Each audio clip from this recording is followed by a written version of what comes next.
गांव में कौशल्या नाम की एक बहुत गरीब औरत रहती थी। कौशल्या की एक छोटी बेटी थी जिसका पेट पालने के लिए वो दूसरों के घरों में काम करने जाया करते थे। वो अपनी बेटी मनी को घर पर ही छोड़कर जाया करते थे। वो पूरा दिन घर के बाहर ही मिट्टी में खेलती रहती थी। एक दिन मनी को बुखार आ गया। जब कौशल्या काम पर जाने के लिए निकल रही थी तब वो मनी को प्यार करने के लिए उसके पास जाती है। वो देखती है कि मनी का बदन जल रहा है। अरे, तुम्हें तो बहुत तेज बुखार है, अब मैं काम पर कैसे जाऊंगी? लेकिन काम पर तो जाना बहुत जरूरी है, नहीं तो मालकिन बहुत गुस्सा करेगी। मैं एक काम करती हूँ, तुम्हें दवाई देकर काम पर चली जाती हूँ। माँ, मुझे आज बहुत तकलीफ हो रही है, आज आप मत जाओ ना। मनी की बात सुनकर कौशल्या की आंखों में आंसू आ जाता है। वो कहती है, ठीक है बेटी, मैं एक बार कॉल करके मालकिन से पूछ लेती हूँ। कौशल्या मालकिन को फोन करती है। मालकिन, मेरी बेटी की तबीयत बिल्कुल ठीक नहीं है, क्या मैं छुट्टी ले सकती हूँ? तुम छोटे लोग होते ही ऐसे हो, तुम्हें तो बस छुट्टी का बहाना चाहिए।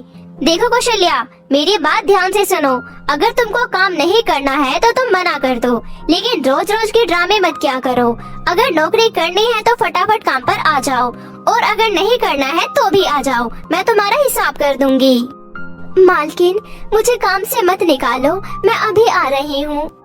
कौशल्या अपनी बेटी के भविष्य के लिए उसे दवाई खिलाकर बुखार में तपता हुआ छोड़कर चली जाती है। कौशल्या जब वहाँ पहुँचती है तो उसकी मालकिन उससे कहती है, क्या सच में तेरी बेटी की तबीयत खराब है या तेरा छुट्टी करने का मन था? मालकिन, कोई भी माँ अपने बच्चे की बीमारी का झूठ नहीं बोलेगी। आप आज मुझे जल्दी छुट्टी दे देना।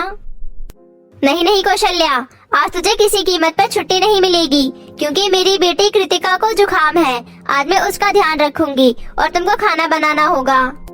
मालकिन, आज मेरी मजबूरी है, मैं यहाँ तो आ गई हूँ, लेकिन ना जाने मेरी बेटी की क्या हालत हो रही होगी। बस बस ठीक है, अब रोना बंद करो और बर्तन धोना शुरू करो।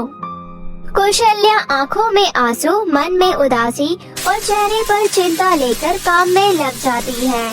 और दूसरी तरफ मालकिन अपनी बेटी को गोद में लेकर सोफे पर बैठकर टीवी देखने लगती है। इसी तरह 18 साल बीत जाते हैं। मनी और कृतिका दोनों बड़ी हो जाती हैं।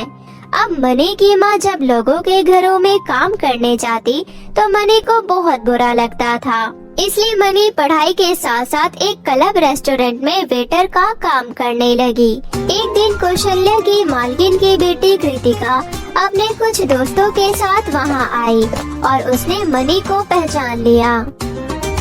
शायद मैंने तुम्हें कहीं देखा है। जी मैडम, मैं यही काम करती हूँ, आपने मुझे यही देखा होगा। बस कर यार, इतनी भी फॉर्मेलिटीज मत कर, मैंने तुझे पहचान लिया है। जी, कैसे? अरे तो मेरी काम वाली की बेटी ही तो है, जिनको बरसों से हमने नौकरी दी हुई है। वैसे तेरी माँ बहुत मेहनती है, सारा काम बहुत अच्छे से करती है। बर्तन, कपड़े और फर्श ऐसे चमकाती है जैसे कि आईना चमकता हो। चल कोई नहीं, अब तो वेटर बन गई है, लेकिन हाँ, अगर तुझे कोई काम चाहिए होगा तो मुझसे कहना, मैं तेरी पूरी मदद करूँगी। आखिर तो मेरी नौकरानी की बेटी जो है। कृतिका अपने सभी दोस्तों के सामने मनी का बहुत मजाक बनाती है, लेकिन मनी खामोश रहती है और मन ही मन सोचती है, आखिर कृतिका ने गलत क्या बोला, सही ही तो बोला है। नौकरानी की बेटी को कोई भी नौकरानी की बेटी ही तो कहेगा। मनी ऐसे ही अपनी जॉब और स्टडी करती रहती है। दूसरी तरफ कृतिका रोज रोज पार्टी करती है, ड्रिंक करती है और पढ़ती नहीं है।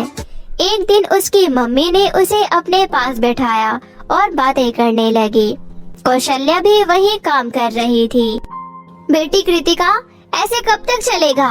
तुम क्यों अपनी स्टडी पर ध्यान नहीं देती हो? ओ मम्मा, आप फिर से शुरू हो गई।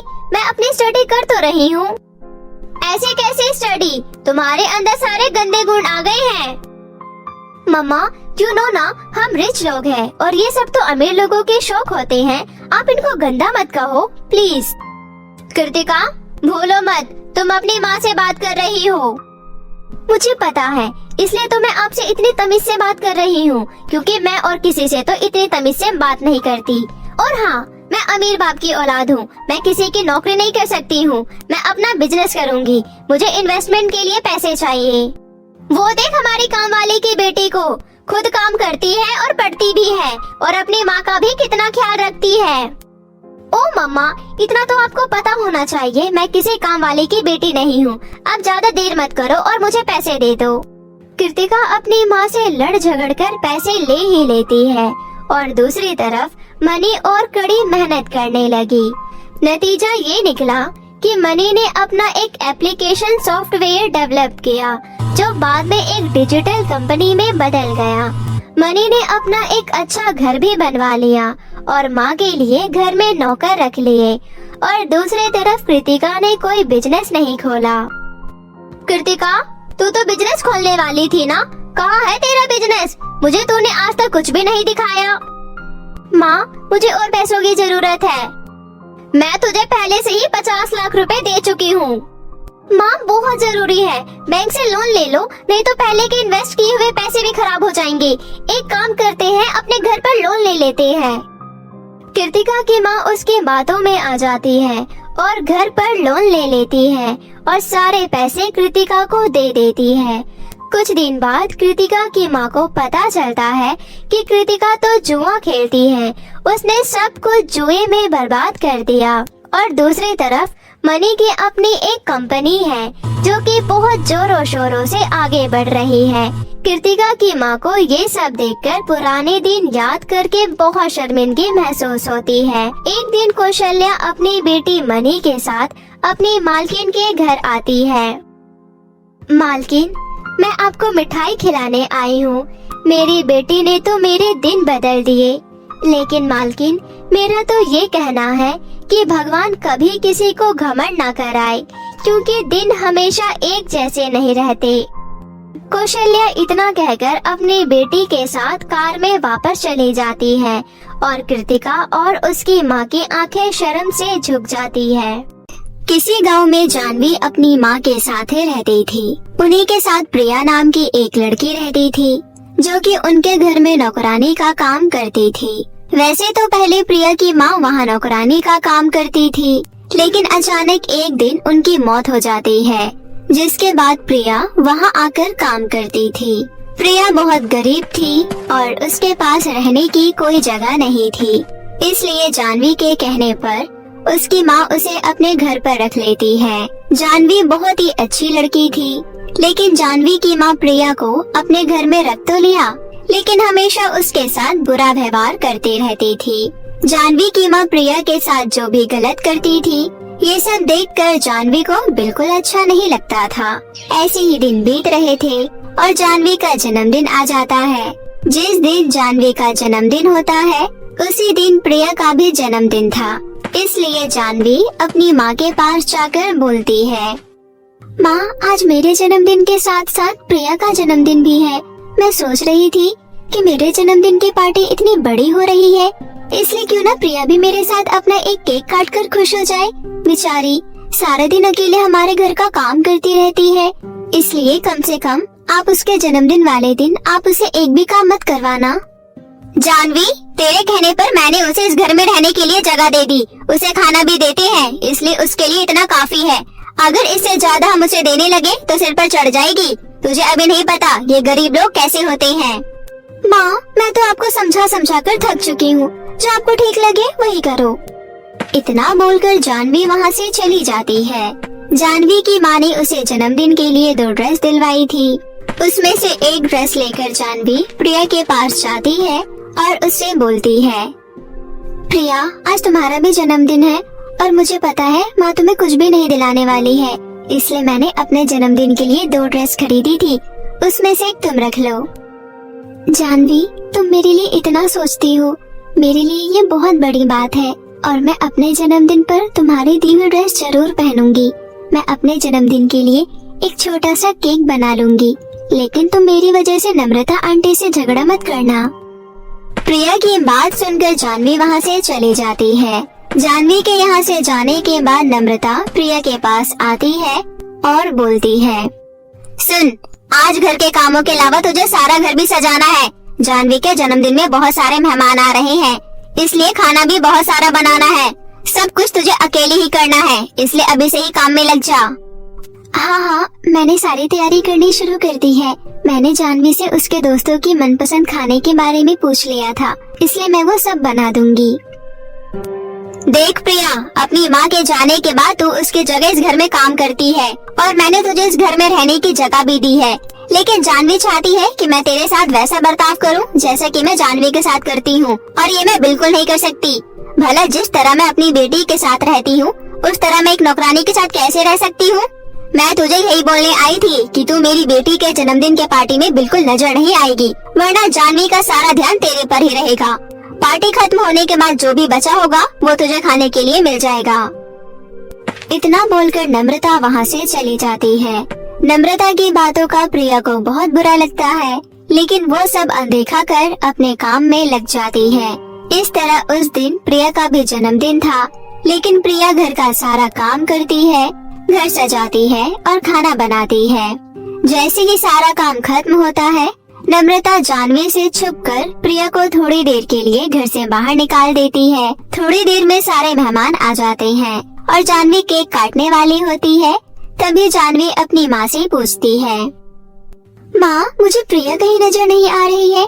उसने इतना टेस्टी खाना बनाया है और अब पता नहीं कहाँ चली गई। तू ही उसे अपना दोस्त मानती है और उसे इतना सर पर चढ़ा रखी है। देखा, तेरे बर्थडे पार्टी से चिढ़कर कैसे बाहर चली गई है। नम्रता की बातों का जानवी पर कोई असर नहीं पड़ता है और वो समझ जाती है कि उसकी माँ ने ही जानबूझकर प्रिया को घर से बाहर निकाला है। वहीं दूसरी तरफ प्रिया एक पेड़ के नीचे बैठकर रो रही होती है। आज मेरी माँ होती तो मेरा भी जन्मदिन मनाया जाता। बेशक हमारे पास इतने पैसे नहीं, लेकिन फिर भी माँ हमेशा मेरे जन्मदिन पर बड़ा सा केक लेकर आती थी। नम्रता आंटी की कोई भी बात का मुझे कभी बुरा नहीं लगा, लेकिन आज उन्होंने मुझे जानवी के बर्थडे पार्टी में नहीं रहने के लिए घर से बाहर निकाला। ये बात मुझे बिल्कुल अच्छी नहीं लगी। तभी एक परी भागते हुए प्रिया के पास आती है और बोलती है, सुनो लड़की, यह कहीं आसपास मेरी जादुई छड़ी गुम हो गई है। क्या तुम मेरी जादुई छड़ी ढूंढने में मदद करोगी? अगर सूर्यास्त होने से पहले मेरी जादुई छड़ी नहीं मिली तो मैं कभी भी परीलोक वापस नहीं जा पाऊंगी। परी की बात सुनकर प्रिया वहाँ हर जगह जादुई छड़ी ढूंढने लगती है। बहुत देर तक ढूंढने के बाद प्रिया को जादुई छड़ी मिल जाती है। ये जादुई छड़ी आपकी है क्या? हाँ, ये मेरी ही जादुई छड़ी है। तुमने मेरी जादुई छड़ी ढूंढने में मदद की, तुम्हारा बहुत बहुत शुक्रिया। वैसे मैं जब यहाँ आ रही थी तो मैंने तुम्हें रोते हुए देखा। क्या तुम मुझे बता सकती हो कि तुम क्यों रो रही थी? कुछ सालों पहले मेरी माँ की मौत हो गई थी, जिसके बाद से मैं उनकी जगह नम्रता आंटी के घर पर काम करती हूँ। आंटी ने मुझे अपने घर में रहने की जगह दी, लेकिन कभी भी मुझसे सही से बात नहीं की। आज मेरा जन्मदिन है और उन्होंने मेरे से सारा काम करवाकर मुझे घर से बाहर निकाल दिया। तुम चिंता मत करो, मैं तुम्हारा जन्मदिन जरूर सेलिब्रेट करूँगी। इतना कहकर परी वहाँ एक केक प्रकट कर देती है और उसके बाद प्रिया के फटे पुराने कपड़ों को एक सुंदर सी फ्रॉक में बदल देती है। उसके बाद परी कहती है, प्रिया, ये एक जादुई केक है और इस जादुई केक को खाकर तुम्हारे अंदर भी जादुई शक्तियाँ आ जाएगी। उसके बाद तुम घर के सारे काम बहुत जल्दी जल्दी कर सकती हो और अगर तुमने किसी बीमार इंसान को अपने हाथों से छुआ तो वो पूरी तरह से ठीक हो जाएगा। चलो अब तुम्हारा बर्थडे सेलिब्रेट करते हैं। उसके बाद परी प्रिया का जन्मदिन सेलिब्रेट करती है और प्रिया को अपने हाथों से केक खिलाती है। थोड़ी देर बाद प्रिया परी को धन्यवाद करके नम्रता के घर वापस फटे पुराने कपड़ों में लौट आती है। चल, अब जन्मदिन की पार्टी खत्म हो गई है और बहुत सारे गंदे बर्तन पड़े हैं, जा जाकर साफ कर ले। और हाँ, थोड़ा सा केक बच गया है, जाकर खा लियो। इतना बोलकर नम्रता वहाँ से चली जाती है। अब प्रिया के अंदर जादुई शक्तियाँ थी, जिसकी मदद से वो 1 मिनट में घर की सफाई भी कर देती है और सारे बर्तन भी धो देती है। ऐसे ही समय बीत रहा था। एक दिन अचानक नम्रता को बहुत जोर से बुखार हो जाता है। जानवी अपनी माँ को अच्छे से अच्छे डॉक्टर के पास दिखाती है, लेकिन फिर भी नम्रता ठीक नहीं हो रही थी। जानवी, अब मुझे नहीं लगता कि मैं ज्यादा समय तक जिंदा रह पाऊंगी। प्रिया एक बहुत अच्छी लड़की है। मैं हमेशा उसके साथ इतना बुरा व्यवहार करती रही, लेकिन उसने कभी भी मुझसे कुछ नहीं कहा। मेरे जाने के बाद तुम दोनों हमेशा एक साथ रहना और एक दूसरे का ख्याल रखना। जानवी अपनी माँ की ऐसी हालत देखकर बहुत रो रही होती है। तभी प्रिया उसे बोलती है, जानवी, मेरे पास जादुई शक्ति है। जन्मदिन वाले दिन जब नम्रता आंटी ने मुझे घर से बाहर जाने के लिए कहा था, तो मैं एक पेड़ के नीचे जाकर बैठ गई और वहीं एक परी आई और उन्होंने मेरा बर्थडे सेलिब्रेट किया। परी के पास एक जादुई केक था और वो जादुई केक खाकर मेरे अंदर जादुई शक्तियाँ आ गई और अब मैं किसी भी बीमार व्यक्ति पर हाथ फेरकर उसे ठीक कर सकती हूँ। इतना कहकर प्रिया नम्रता के पास जाती है और उसके सर पर हाथ रखती है। उसके ऐसा करते ही नम्रता पूरी तरह से ठीक हो जाती है। नम्रता प्रिया से अपनी गलती की माफी मांगती है और उसे गले से लगा लेती है। उस दिन के बाद से नम्रता प्रिया को अपनी बेटी जानवी की तरह प्यार करती थी और सब एक साथ हंसी खुशी से रहने लगे थे।